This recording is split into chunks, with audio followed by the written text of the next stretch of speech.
जय हिंद साथियों, कैसे हो। आशा करता हूं कि सभी शानदार और बिल्कुल जबरदस्त होंगे। भाई साहब, बिहार के बाद अब झारखंड में होमगार्ड की वैकेंसी डिस्ट्रिक्ट वाइज आना स्टार्ट हो चुका है। एक दो डिस्ट्रिक्ट का अभी जो है नोटिफिकेशन आउट हुआ है, जैसे रांची डिस्ट्रिक्ट का नोटिफिकेशन आउट हो चुका है।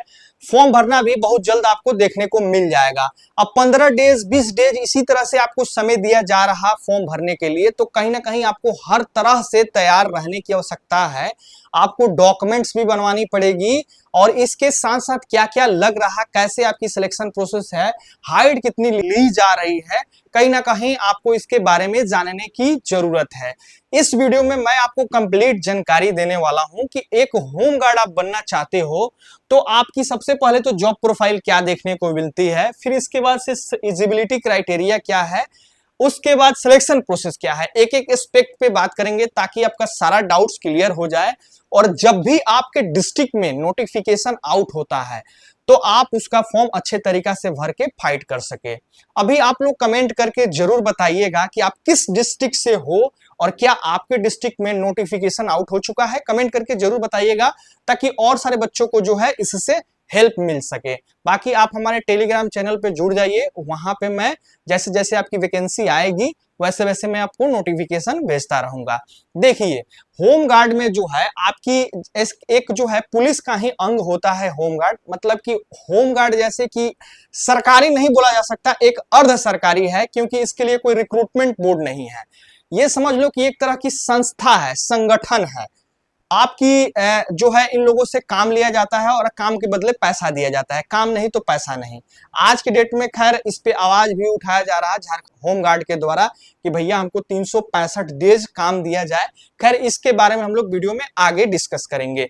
सबसे पहले मैं आपको बेसिक जानकारी दे दूं इसके जॉब प्रोफाइल से रिलेटेड। देखिए, सैलरी के बारे में बात करेंगे थोड़ा सा आगे।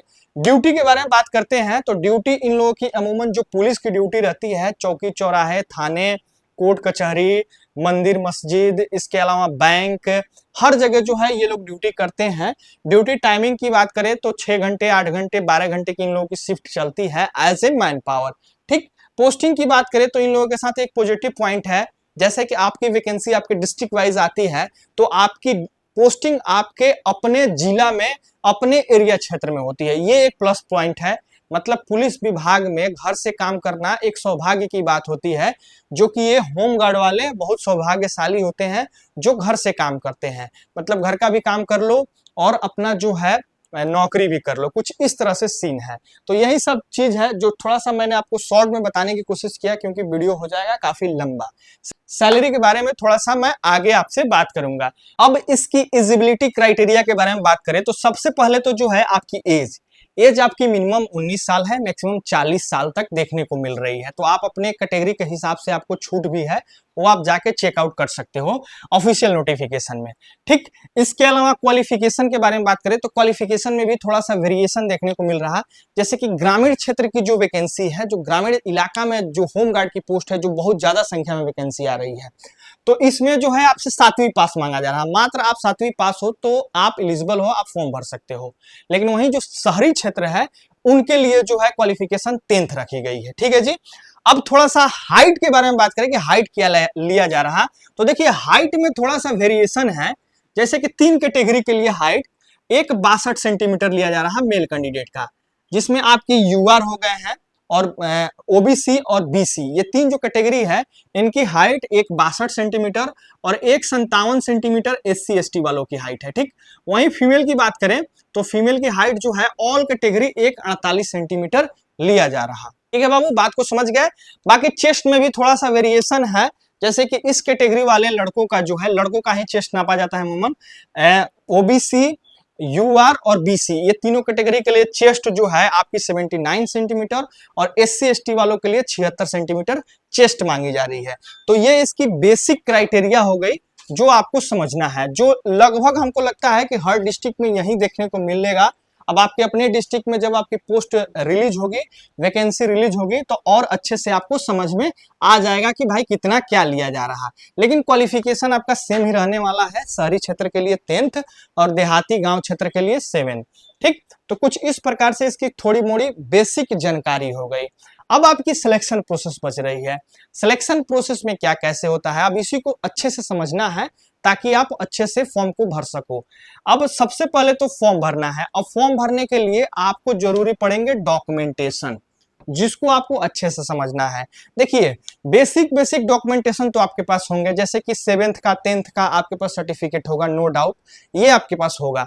इसके अलावा आपके पास Aadhaar card, PAN card, voter ID card भी होगा, फोटो आपका होगा, सिग्नेचर होगा। ये सारा चीज तो बेसिक चीजें है जो आपकी लगने वाली है। लेकिन इसके अलावा जो आपकी डिस्ट्रिक्ट वाइज जो है वैकेंसी रिलीज की जा रही है, उसमें भी प्रखंड वाइज, तो सबसे पहले तो आप जिस डिस्ट्रिक्ट से, जिस प्रखंड से बिलोंग कर रहे हो, वहां का आपका निवास होना चाहिए। सबसे पहला पॉइंट आप लोग नोट आउट कर लीजिए, तभी जो है आप फॉर्म भर सकते हैं। मतलब कि रांची का लड़का दूसरे डिस्ट्रिक्ट से फॉर्म नहीं भर सकता, या रांची में ही जो है किसी एक प्रखंड का लड़का दूसरे प्रखंड से फॉर्म को नहीं भर सकता है। एक ही प्रखंड से भरना है फॉर्म, वो भी अपने प्रखंड से जहां का आप निवासी हो। तो लगभग हर कैटेगरी के लिए जो है निवास काफी मैंडेट है, जो कि आपको बनवा लेना है समय से पहले, ठीक, ताकि आप वहां से फॉर्म भर लो। और दूसरा आपका अपना कास्ट सर्टिफिकेट, जिसमें आप छूट क्लेम करोगे। तो कास्ट सर्टिफिकेट कौन कौन बनवाएगा भाई? ईडब्ल्यूएस, ओबीसी, एससी, एसटी और एक बीसी। ये जो भी कैटेगरी वाले हैं जो छूट लेना चाहते हैं, ये अपना कास्ट सर्टिफिकेट भी बनवा लेंगे। तो इस प्रकार से डॉक्यूमेंट्स में आपकी ये सारी चीजें लगने वाली है, जो फॉर्म भरते समय आपकी जरूरत पड़ेगी। अब सिलेक्शन प्रोसेस में क्या क्या होता है इसको समझिए। सबसे पहले फॉर्म भरिएगा। फॉर्म भरने के बाद से भाई आपकी हाइट, चेस्ट वगैरह नापी जाएगी, और फिर आपको फिजिकल से गुजरना है, पीएसटी से आपको गुजरना है। फिर आपकी एग्जाम होगी, मेडिकल होगी, फिर फाइनल मेरिट बनेगी। कुछ इस तरह से आपकी सिलेक्शन प्रोसेस है। अब एक एक करके डिस्कस करते हैं। सबसे पहले तो आपको फिजिकल से गुजरना है। अब फिजिकल में जो है आपको 3 से 4 एक्टिविटी देखने को मिल रही है। सबसे पहले तो 1 माइल की आपकी रनिंग है, वो आपको दौड़नी है। उसके बाद से आपकी हाई जंप है, लॉन्ग जंप है, गोला फेंक है, और ये सब में आपको मार्क्स मिलने वाले हैं, ठीक। अब डिटेल में जो है मैं आपका स्क्रीन पे कट लगा देता हूं, आप अच्छे से देख लो और समझ लो, पढ़ लो, या आप हमारे टेलीग्राम पे चल जाओ, एक बार देख लो, क्योंकि इसको समझाने में आपको लगभग 20 मिनट लग जाएगा। या आप इस वीडियो को टैप करके देख लीजिए, इसमें अच्छे से हमने समझाया है। तो ये 4 तरह का चीज आपको फिजिकल के लिए करना है। क्या करना है? रनिंग करना है, फिर हाई जंप, लॉन्ग जंप और गोला फेंक। ये 4 आपको एक्टिविटी में पास होना है, तब जो है आप नेक्स्ट स्टेप के लिए एलिजिबल होते हैं। अब नेक्स्ट स्टेप क्या है? आपका है एग्जामिनेशन, जिसमें आपसे सुर्ती लेखन करवाई जाती है। आपसे निबंध वगैरह, ऐसे वगैरह टाइप का कुछ लिखवाया जाएगा, और उसमें आपकी सुर्ती लेखन करवाई जाएगी, और आपके 100 नंबर का ये पेपर होगा। मिनिमम 35 नंबर, 30 नंबर आपको लाना अनिवार्य होगा। तो ये आपको रिटर्न देना है, और रिटर्न के बाद जो है आपकी मेडिकल, फिर फाइनल मेरिट वगैरह बनती है।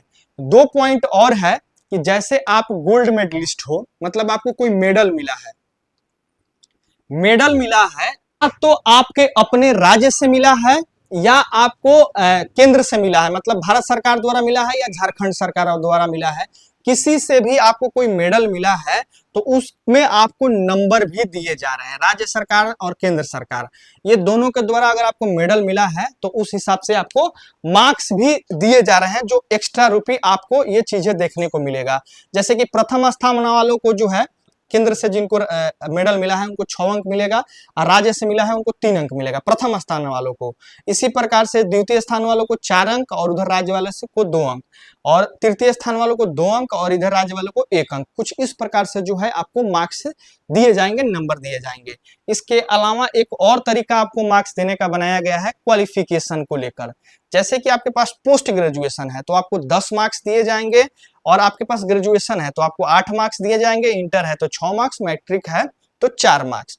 कुछ इस प्रकार से जो है आपको मार्क्स भी दिए जा रहे हैं, और ये सारे जो है मार्क्स जोड़ के आपके फाइनल मेरिट बनेगा। तो बात को समझे, फाइनल मेरिट कैसे बनेगा। सबसे पहले तो आपको फिजिकल में मार्क्स दिए जा रहे हैं, सारा फिजिकल आपको निकालना होगा। फिर आपको रिटर्न में मार्क्स दिए जा रहे हैं, रिटर्न भी निकालना होगा।